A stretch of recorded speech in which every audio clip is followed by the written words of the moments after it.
এক জঙ্গলে একটা বুদ্ধিমান পাখি থাকত।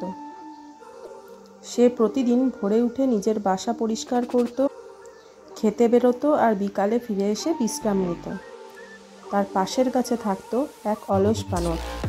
সে সারাদিন ঘুমাতো আর যখন বৃষ্টি আসতো তখন অন্যের কাছে আশ্রয় নিতে চাইতো। একদিন পাখি বলল, বন্ধু, এখনই কিছু ডালপালা জোগাড় করো, তোমারও একটা ঘর বানাও, বৃষ্টি আসছে। বানর হেসে বলল, এখন রোদ উঠেছে, এখনই কেন কষ্ট করব? বৃষ্টি পড়লে তখন ভাববো।